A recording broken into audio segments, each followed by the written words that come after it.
pagbibenta ng mga pampalamig, ang pinipili pa rin ng marami ay ang hari at urig. Kung summer merienda lang din ang pag-uusapan, dito ka na sa pinagbibidahan ng sari-saring sangkap at sarap. Ipinakilala ng mga Hapon sa mga Pilipino ang pagkain ng minatamis na durog na yelo bago pa mag-World War II. Ang kanilang version ay ang monggoya, na ang ibig sabihin ay red beans. Gawa ito sa nilutong red beans at durog na yelo, na tinimplahan ng asukal at gatas na ibinebenta noong 1940 sa halagang 10 centavos.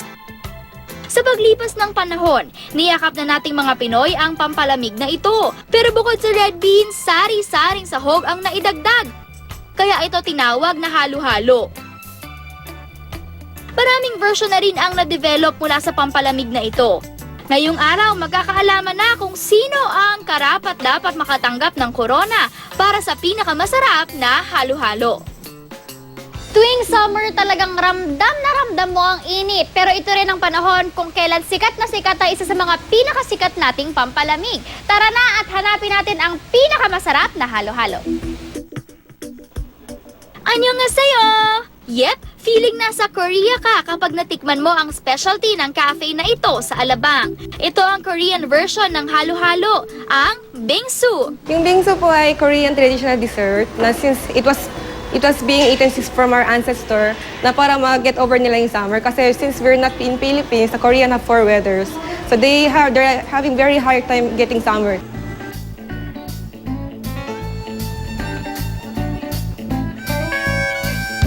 Red beans ang sahog na hindi mawawala sa tradisyonal na bingsu.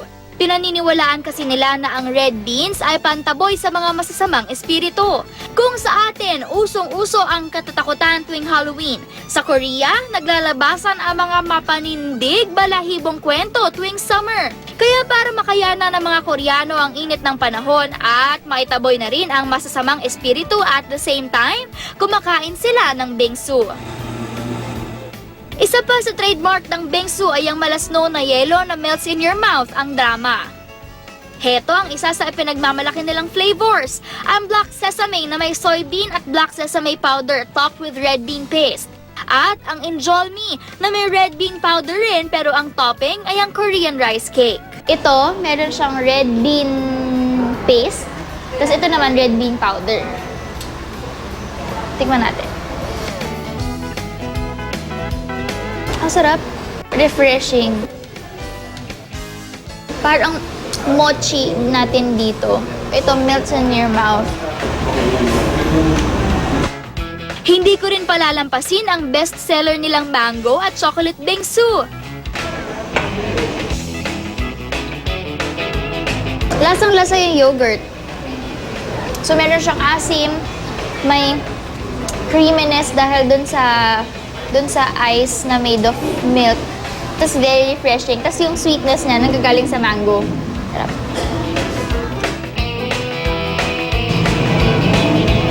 Parang may pagka-bitter dahil dun sa cocoa powder. Pero masarap din siya. Ang sarap ng brownies.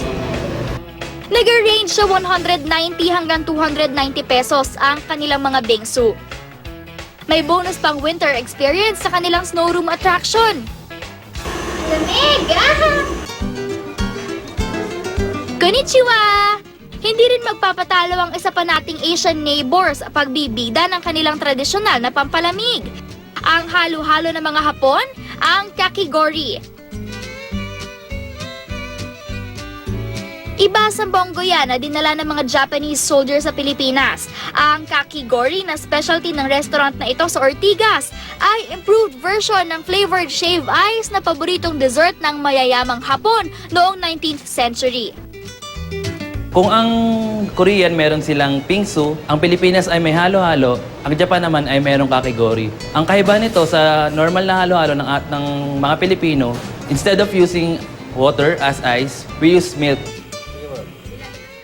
Imbes na tubig, Japanese milk na mas creamy kesa ordinaryong gatas ang ginagamit nilang yelo. Binubuhos ito sa machine at paglabas nito, magiging kasing pino ng snow ang texture niya. Bukod sa bestsellers nilang mango kakigori na may fresh mango at ice cream, meron ding kakigori version ang dessert na coffee affogato na may toppings na coffee jelly at vanilla ice cream. Binabalik-balikan din ang green tea matcha flavored kakigori na may toppings na green tea jelly, mochi o Japanese cake na gawa sa malagkit na bigas, Japanese azuki red bean paste at green tea ice cream.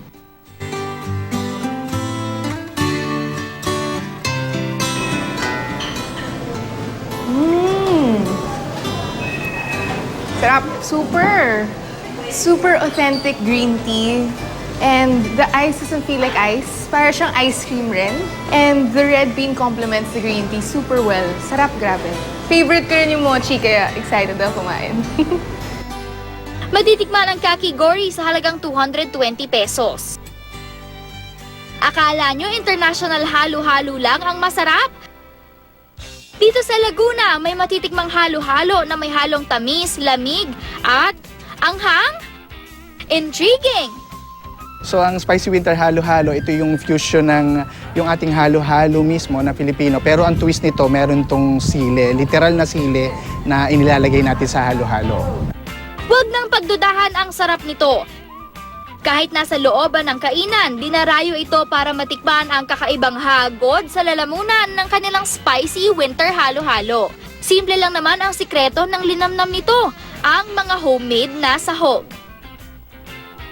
Ang naglalabang tamis at anghang ng kanilang halo-halo ay mula sa minatamis na saba, makapuno, bean puree, crushed ice na gawa sa vanilla ice cream, leche flan, ube at langka, na pinuno ng makremang gatas at binudbura ng tan-tananan, siling labuyo at chili powder.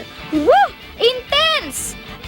At hindi sila mahilig sa maanghang, sigurado magugustuhan nila ito dahil nag-aagaw yung tamis niya at saka yung anghang niya, kaya hindi ito masyadong maanghang para tignan nila. Matitikman ang kakaibang sipa ng maanghang na halo-halo sa halagang 70 pesos. Sa Laguna pa rin namin natagpuan ang Pinoy halo-halo na imbes na saba, gulay ng kundol ang sahog. At ang toppings, ang tubo ng nyog o yung mala sponge na laman sa loob ng mature na nyog. Simula noong 1933, nanatili ang orihinal na lasa ng halo-halo ng unang gumawa nito, si Aling Taleng. Nagsimula po siya since 1933 sa lola ng lola ko. Then ang kakaiba po dun sa halo-halo namin is lahat siya homemade. Mas konti kesa karaniwang halo-halo ang sahog nito. Pero dahil sa minatamis na kundol at tubo ng niyog, hindi kayo mabibitin sa laman. Ang gulay na kundol na mayaman sa amino acids at vitamins B at C na tumutulong lumaban sa diabetes at mga problema sa kidney. Ang tubo ng nyog naman ay siksik sa fiber na tumutulong sa ating tiyan makatunaw ng pagkain. Hindi lang siksik sa sarap, nagumapaw din ito sa sustansya. Masarap kakaiba. Ito, masarap kasi may kondol. Ang dessert na ito, matitikman for 95 pesos. Saan mang lupalop tayo maghanap ng pinakamasarap na halo-halo, ang pagiging positibo at maaliwalas pa rin sa kabila ng nakakainit na ulong panahon at sitwasyon ang pinakamainam na pamatid stress ngayong tag-init.